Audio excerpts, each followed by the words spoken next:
Hey everybody, how's it going? Welcome back to Copper Jacket TV. So I don't think I've ever seen anything implemented this poorly. We're talking about Oregon Measure 114, where just a fraction over half of the people that voted decided that it would be a good idea to vote their own rights away. Well, after that happened, now the state has something that they have to deal with. A massive new gun control package that is just not ready to go. And they can't figure out what to do with it. To the extent that now the Attorney General is even asking for an extension on their own measure being implemented. So now even the Attorney General of the state of Oregon is saying that they need more time. But not on all of it. Some of it's going to take effect. Some of it might not.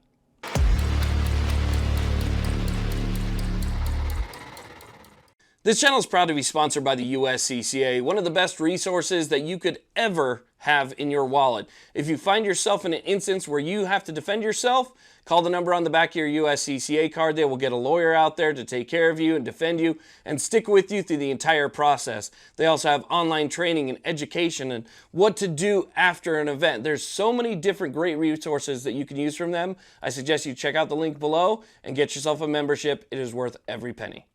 So Oregon's Measure 114 is set to take effect on December 8th, and that's only 3 days from the time I'm making this video. And as of right now, they do not have it ready yet. They do not have the permitting process ready. They don't have the training standards or requirements ready. They don't have the manpower, the money, the infrastructure. Nothing is set up so that the permitting process could actually work. So if everything stayed the way it was right now on December 8th, there would essentially be a complete hold, a complete freeze on the Second Amendment in the state of Oregon. Because without that permit, you can't purchase anything. And if you can't purchase anything, then you're denied your rights. So the Attorney General comes out and says, we're not ready. We don't have the things that we need in place. We need a 60-day time period in order to get all of this stuff set up. And they decide to ask a judge to help them out with that. So apparently, Oregon doesn't even have control over its own laws. The state itself even has to go to a judge to put basically a hold on their own measure. And so now what they're saying is, if you give us 60 days, we'll be able to get that permitting process in place. So what this means is that they want to allow everything else about Measure 114 to go through. So your magazine bans and all that stuff would still take place on December 8th. But the permitting process would be extended.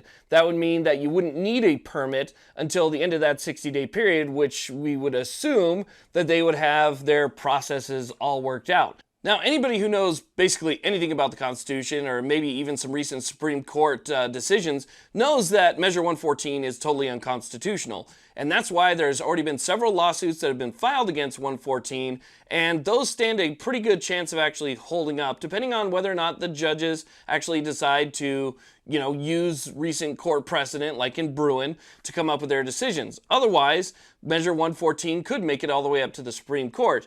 But the fact that the state is now even admitting that they're not ready and that they don't really have a process to know what to do is really eye-opening.